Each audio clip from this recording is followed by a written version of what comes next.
വയനാട് ജില്ലയിൽ പ്രധാനമായും സുൽത്താൻ ബത്തേരി, കൽപ്പറ്റ, മാനന്തവാടി റൂട്ടുകളിലാണ് സാമ്പത്തിക പ്രതിസന്ധി രൂക്ഷമായിരിക്കുന്നത്. KSRTCയിൽ സ്ത്രീകൾക്കുള്ള പ്രിയദർശിനി സൗജന്യ യാത്രാ പദ്ധതി നടപ്പാക്കിയതിന് പിന്നാലെ സ്വകാര്യ ബസ്സുകളിലെ യാത്രക്കാരുടെ എണ്ണം ഗണ്യമായി കുറഞ്ഞതായി ബസ് ഉടമകൾ പറയുന്നു. പ്രതിദിനം 2000 മുതൽ 5000 രൂപ വരെ നഷ്ടമാണ് ഓരോ ബസ്സിനും നേരിടുന്നതെന്നും സംഘടനകൾ ആരോപിക്കുന്നുണ്ട്. ജില്ലയിൽ സർവീസ് നടത്തുന്ന 420 സ്വകാര്യ ബസ്സുകളിൽ ഇതിനോടകം 200ഓളം ബസ്സുകൾ സർവീസ് താൽക്കാലികമായി നടത്തുന്നതിനായി മോട്ടോർ വാഹന വകുപ്പിന് G-ഫോം നൽകിയിട്ടുണ്ട്. ഒരു ബസ്സിന് 2000 മുതൽ 4000, 5000 രൂപ വരെ ഒരു ദിവസം കളക്ഷനിൽ കുറവുണ്ട്.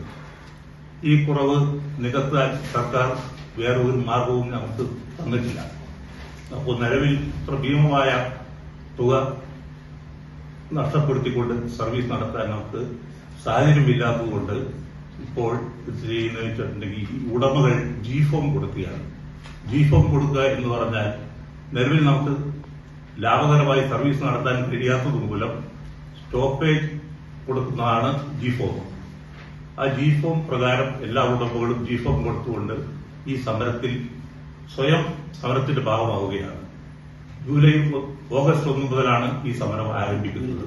സ്വകാര്യ ബസ് മേഖലയെ സംരക്ഷിക്കണമെന്നാവശ്യപ്പെട്ട് ബസ് ഉടമ സംഘടനകളും തൊഴിലാളി ട്രേഡ് യൂണിയനുകളും ചേർന്ന് ജൂൺ 29 ജില്ലയിൽ സൂചനാ സമരം സംഘടിപ്പിക്കും. അന്നേ ദിവസം ജില്ലയിലെ മുഴുവൻ സ്വകാര്യ ബസ് സർവീസുകളും നിർത്തിവെച്ച് കളക്ടറേറ്റിലേക്ക് മാർച്ചും നടത്തും. അടിയന്തരമായി സർക്കാർ ഇടപെട്ട് പ്രശ്നപരിഹാരം കണ്ടെത്തിയില്ലെങ്കിൽ ജൂലൈ 1 മുതൽ ജില്ലയിലെ മുഴുവൻ സ്വകാര്യ ബസ് സർവീസുകളും അനിശ്ചിതകാലത്തേക്ക് നിർത്തിവെക്കുമെന്നും സംഘടനകൾ വ്യക്തമാക്കി. C Malayalam news, Wayanad. ഏറ്റവും പുതിയ വാർത്തകളും വിശേഷങ്ങളും വിരൽ തുമ്പിലറിയാൻ സി മലയാളം ന്യൂസ് എല്ലാ ഡിജിറ്റൽ പ്ലാറ്റ്ഫോമുകളിലും ലഭ്യം.